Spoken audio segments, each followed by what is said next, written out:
followed the star to find Jesus. They probably rode the camels part of the way because it was a very long journey and the wise men grew tired. Yeah, but sometimes camels get tired too, and you want to look at the road. It's a bit like to follow the star. But the wise men knew that Jesus was born to be the Messiah, the Savior of the world, and they, with their full camels, brought wonderful gifts of gold, frankincense, and myrrh to give to the Christ child. They wanted to give Jesus the best gifts they had.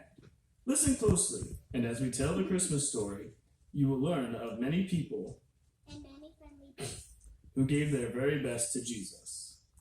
How did the Son of God end up in a cow stall? The Bible tells us exactly how it happened. And it came to pass in those days that there went out a decree from Caesar Augustus that all the world should be taxed. And this taxing was first made when Cyrenius was governor of Syria, and all went to be taxed, everyone into his own city. And Joseph also went up from Galilee, out of the city of Nazareth, into Judea, under the city of David, which is called Bethlehem, because he was of the house and lineage of David, to be taxed with Mary his espoused wife, being great with child. And so it was that while they were there, the days were accomplished, that she should be delivered. And she brought forth her firstborn son, and wrapped him in swaddling clothes, and laid him in a manger, because there was no room for them in the inn.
You know, since the inns were crowded on that night Jesus was born, the stables must have been crowded too.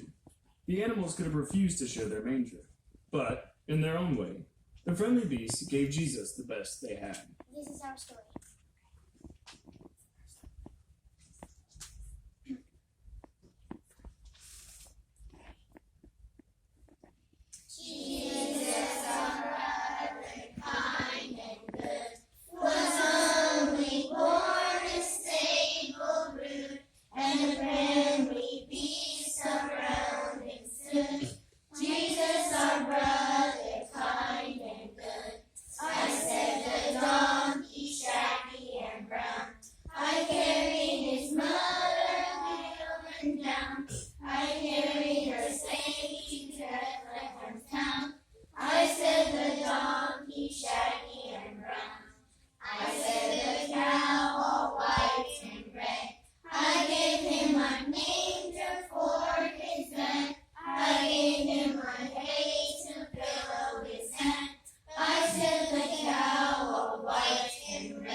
The animals in the manger weren't the only animals who witnessed the miracle that night.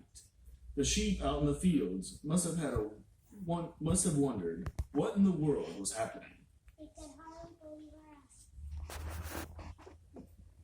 And there were in the same country shepherds abiding in the field, keeping watch over their flock by night. And lo, the angel of the Lord came upon them, and the glory of the Lord shed around about them.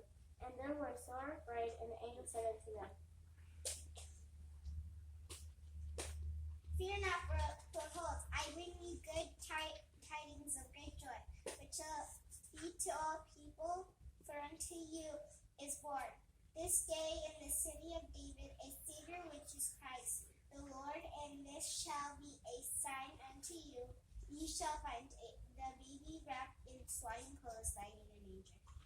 And suddenly there was with the angel a multitude of the heavenly host, praising God and saying, Glory to God in the highest, and on earth peace, good will toward men.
Now you have heard the Christmas story of how Jesus was born in a manger. You have heard how wise men and shepherds And many friendly beasts. searched for Jesus and gave him the best they had. But our telling of the Christmas story is not complete without an ending. John 3:16 tells us the rest of the story. The gospel of the Lord, that he gave his only begotten Son, that whosoever believeth in him should not perish but have everlasting life. So you see, God's gift to us is everlasting life. But to receive his gift, we must put our trust in Jesus as our Savior and Lord. And when we trust in Jesus, we give him the very best gift we could ever give. We give him ourselves. Merry Christmas!